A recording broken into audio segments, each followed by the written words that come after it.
श्री गणेशाय नमः। शांताकारं भुजगशयनं पद्मनाभं सुरेशं विश्वाधारं गगनसदृशं मेघवर्णं शुभांगं लक्ष्मीकान्तं कमलनयनं योगिभिर्दयानिगम्यं वन्दे विष्णुं भवभयहरं सर्वलोकैकनाथं।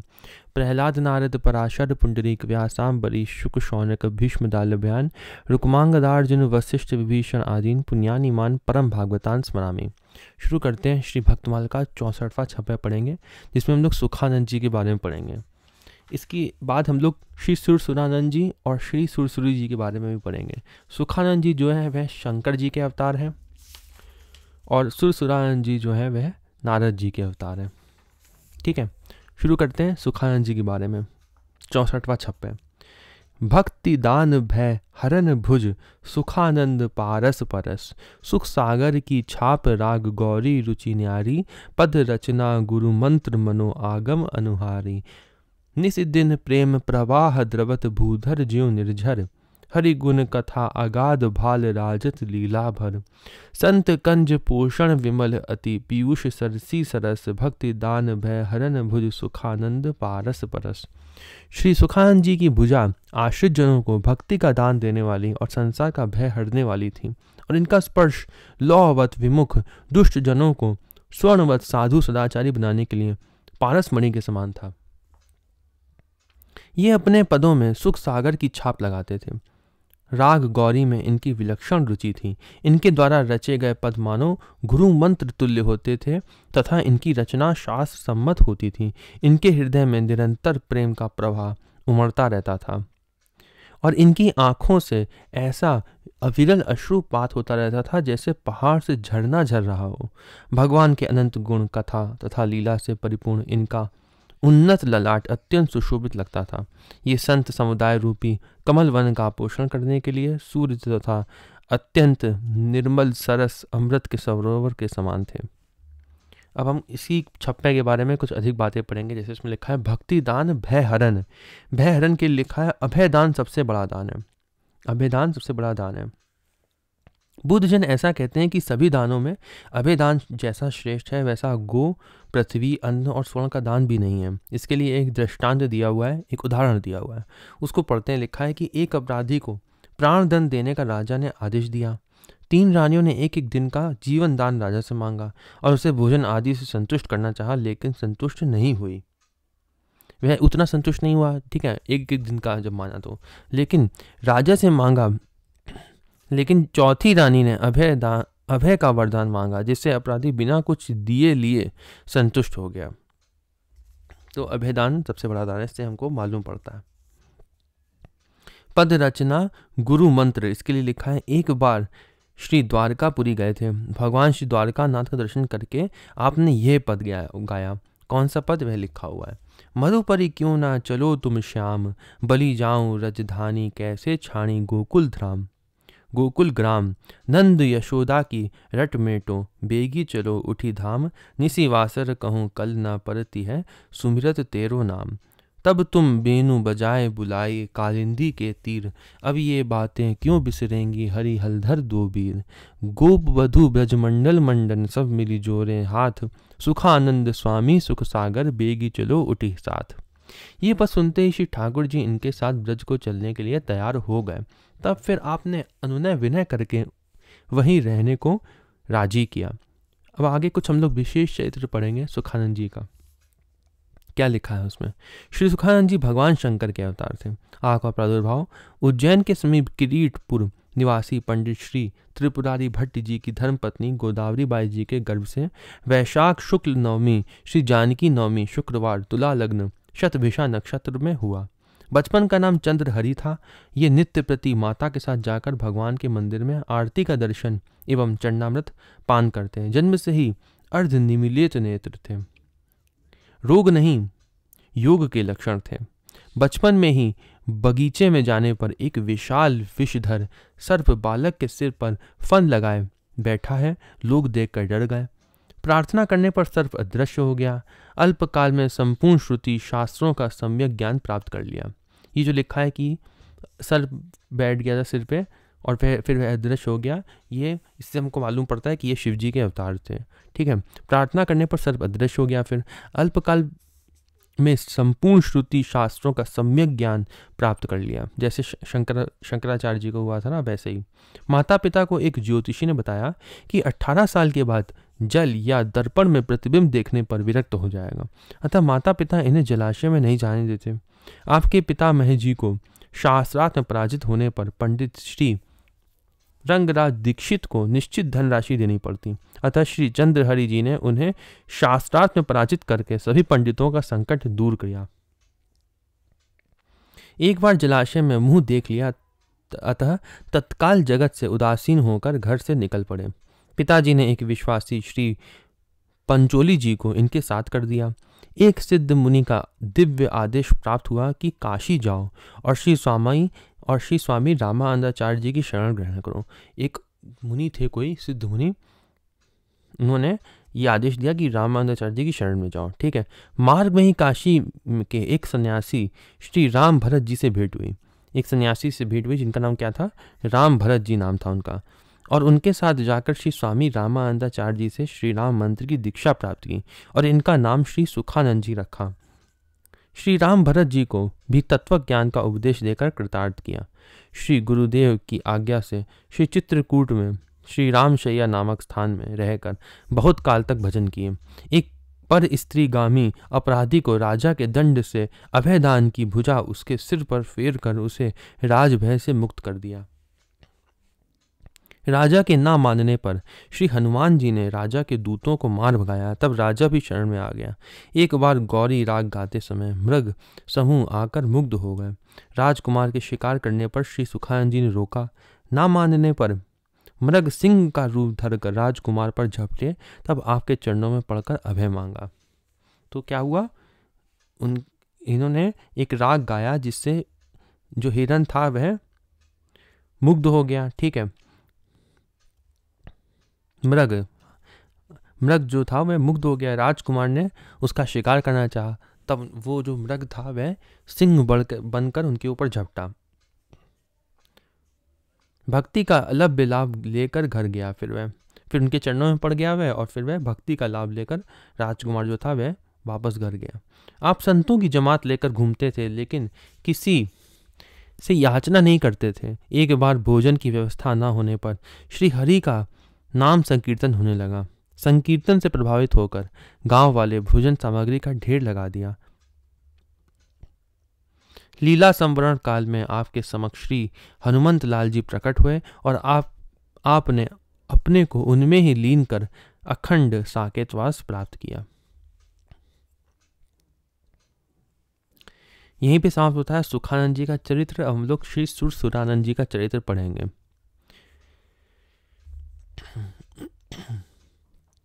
महिमा महाप्रसाद की सुरानंद सांची करी, एक समय अधवा चलत बड़ा वाक छल पाए, देखा देखी शिष्य तिन्हु पाछे थे खाए, तिन पर स्वामी खिजे वमन करी, बिन विश्वासी तिन तैसे पर तच्छ भूमि पर कीनी राशि, सुरसुरी सुवर पुनि उद गले, पुहुब रेणु तुलसी हरि, महिमा महाप्रसाद की सुरानंद सांची करी।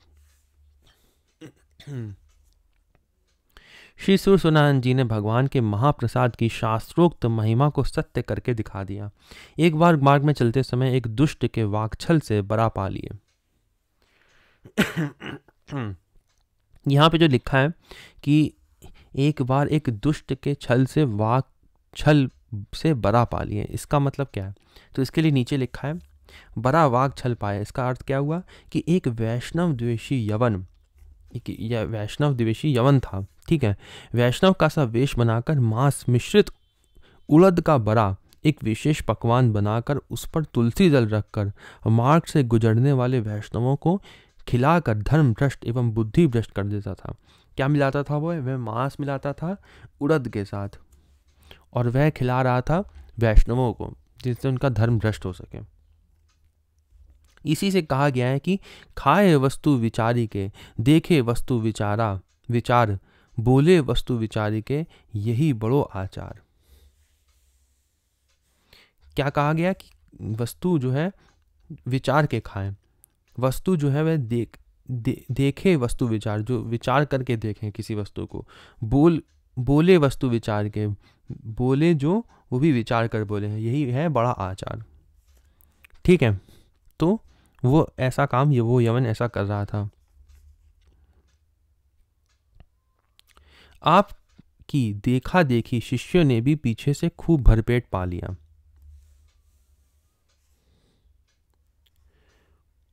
तब उन लोगों पर श्री स्वामी सुरसुरानंद जी नाराज भये और बोले कि तुम लोगों ने प्रसाद में बिना विश्वास के ही स्वाद बुद्धि से बड़ा खाया, अतः वमन करो। तो वमन का अर्थ क्या कि उल्टी करो, और क्योंकि तुमने स्वाद बुद्धि से खाया, तुमने प्रसाद के भाव से नहीं पाया। ठीक है, अगर प्रसाद के भाव से खाते तो वह बच जाते, जो यहाँ पे लिखा है ना कि मांस में उड़द का वो मिला के ऐसा कर रहा था, तो अगर वह प्रसाद बुद्धि से खाते तो भगवान उनकी रक्षा कर लेते। उन्होंने क्या किया, स्वाद बुद्धि से खाया, तो उन्होंने कहा कि तुम वमन करो और दिखाओ तुमने क्या खाया। उन लोगों ने वमन करके जैसा का तैसा पृथ्वी पर प्रत्यक्ष बरा का ढेर लगा दिया।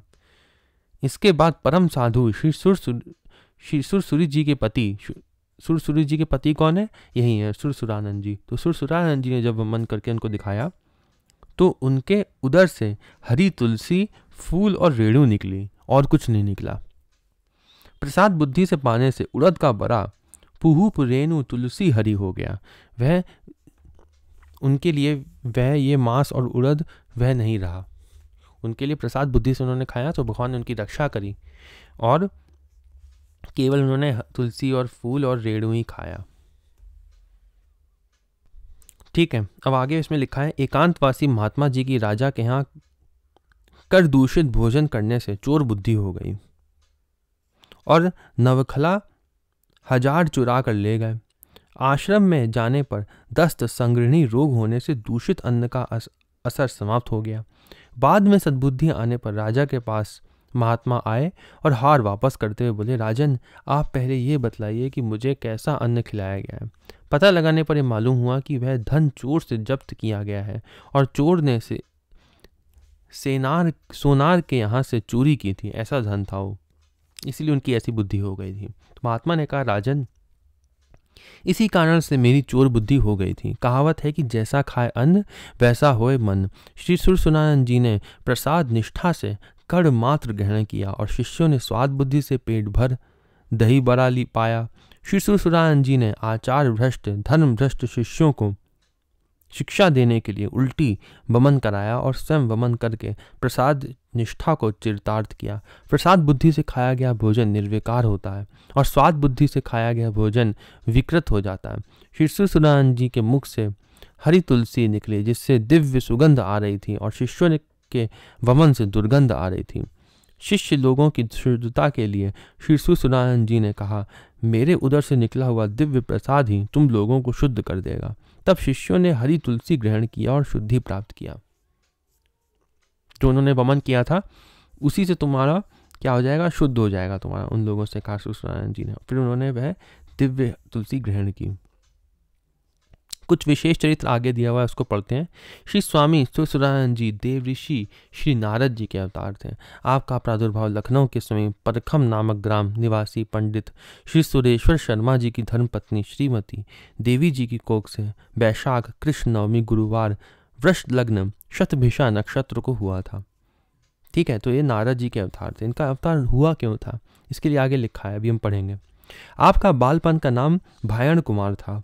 उपनयन संस्कार के बाद आप तुरंत काशीपुरी पहुंचे। वहां एक अपरिचित नारायण नाम के ब्राह्मण ने आपको नारद नाम से संबोधित करके कान में चुपचाप श्री स्वामी रामानंदाचार्य जी की शरण ग्रहण का संकेत करके अंतर्धान हो गए। तो क्या लिखा है कि वहां पे कोई एक अपरिचित ब्राह्मण थे, उन्होंने उनके पास में आके बोला, कान में बोला कि रामानंदाचार्य जी की शरण ग्रहण करो, ऐसे बोला, और वह अंतर्धान हो गया। फिर वह ब्राह्मण, वो कोई संत होगा, इसीलिए ऐसा हुआ, वो कोई संत होगा, उसने बताया उनको कि रामानंदाचार्य जी की शरण ग्रहण करो, और फिर वह अंतर्धान हो गया। क्योंकि संत जो है ना, वह भी संत जो होते हैं वह भी सर्वव्यापक की जैसे होते हैं। मतलब वो वैसे सर्वव्यापक तो नहीं होते हैं, लेकिन वह आप जहाँ बुलाओगे वहाँ वो आ सकते हैं, संत भी जो होते हैं, क्योंकि उनके पास भी दिव्य शक्तियाँ होती हैं।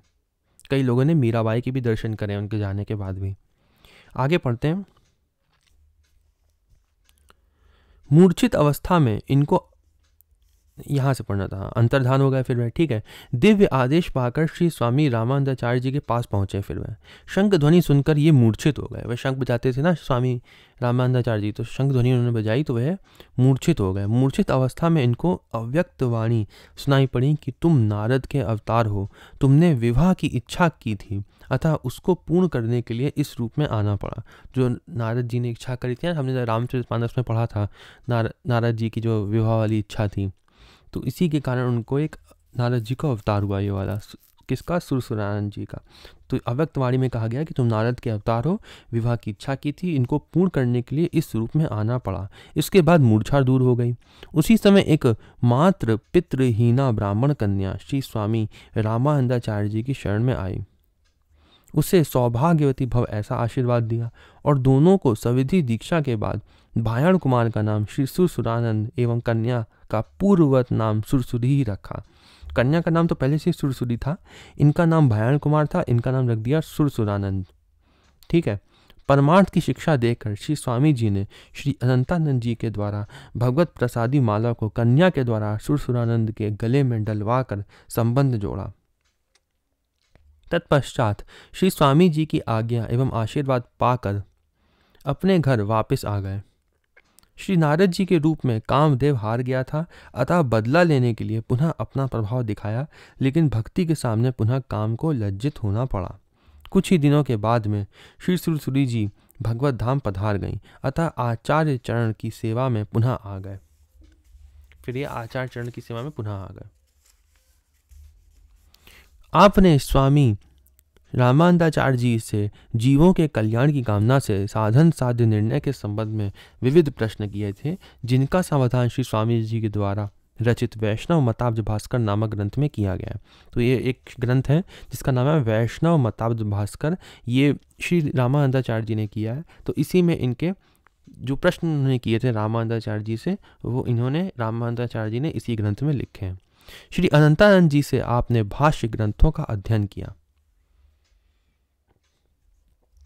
श्री स्वामी जी की आज्ञा से दक्षिण के तीर्थों को यवनों के आतंक से बचाने के लिए दक्षिण भारत की यात्रा की और अपने सिद्धि बल से वहां के यवन शासक मलिक कपूर को स्वप्न में उसके पैगंबर मोहम्मद साहिब का द्वारा उपदेश दिलाया कि हिंदू मुसलमान एक ही खुदा के बंदे हैं। जो मुसलमान हिंदू का दिल दुखाता है उसे खुदा कभी माफ़ नहीं करता है। स्वप्न की बात याद कर मलिक कपूर श्री सुरसुरानंद जी के चरणों में पढ़कर क्षमा मांगी और दक्षिण भारत के उपद्रवों को बंद कर देने की घोषणा कर दी। एक जगह मार्ग में दूल्हा के निधन पर बारातियों को दुखी देखकर भगवत चरणामृत से जीवित कर भगवत भजन का उपदेश दिया। जीवन के अंतिम समय में श्री अयोध्या में श्री सरयू पुलिन में चारों सरकारों का दर्शन करते हुए दिव्य धाम श्री साकेत वैकुंठ को प्राप्त किया। सुरसुरानंद जी का चरित्र यहीं पे समाप्त होता है। बहुत ही अच्छा चरित्र था ये। अब हम श्री सुरसुरी जी का चरित्र पढ़ेंगे, जो थोड़ा सा ही दिया हुआ है, 66वां छप्पा इसमें लिया हुआ है। महासती, ये महासती थी। तो महासती के लिए कई शास्त्रों में ऐसा भी लिखा है कि उनको कोई देख तक नहीं सकता था।